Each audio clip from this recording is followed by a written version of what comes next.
Good morning student. आज हम लोग फिजिक्स पार्ट 1 में धारामापी एमीटर वोल्टमीटर के अंतर्गत अध्ययन करेंगे। धारामापी को अमीटर में किस प्रकार रूपांतरित करते हैं, conversion of galvanometer into ammeter. जैसा आप जानते हैं पिछली कक्षाओं में बताया गया, एमीटर एक ऐसा यंत्र होता है जो वैद्युत परिपथ में धारा की प्रबलता को मापने के काम आता है, और मिली एम्पियर की कोट की धारा को मापने वाले यंत्र को मिली एमीटर कहते हैं।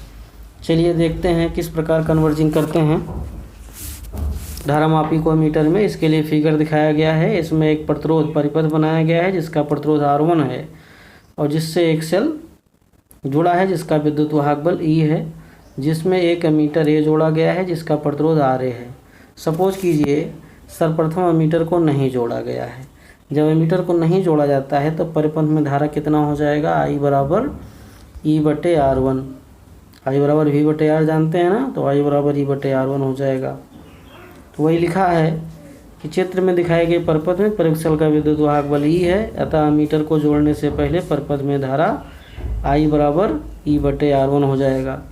यदि हम एमीटर को जोड़ दें जिसका प्रतिरोध RA है तो हम देखते हैं R1 RA श्रेणी क्रम में जुड़ जाता है, तो परिपथ का कुल प्रतिरोध हो जाएगा R1 प्लस RA, और इस प्रकार परिपथ में अब धारा हो जाएगा I dash equal to E/R1 plus RA।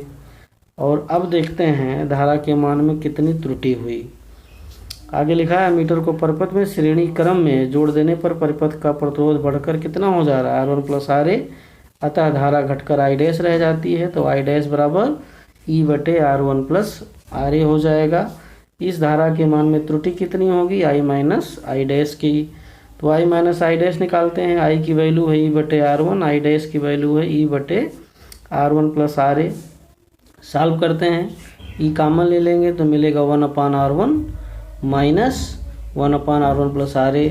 थोड़ा इसका और सॉल्व करेंगे तो I minus I dash equal to हो जाएगा E/R1 plus RA minus R1/R1 into R1 plus RA, और यहाँ पे R1 कैंसिल हो जाएगा और आपको मिल जाएगा I minus I dash equal to ERA/R1 plus RA।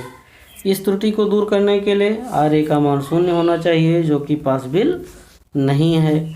एक आदर्श एमीटर का अपना प्रतिरोध शून्य होना चाहिए, परंतु शून्य प्रतिरोध का एमीटर प्राप्त नहीं किया जा सकता, और इसलिए साधारणतः कौन सी कुंडली, किलिकित चल कुंडली धारामापी को एमीटर के रूप में प्रयुक्त करते हैं।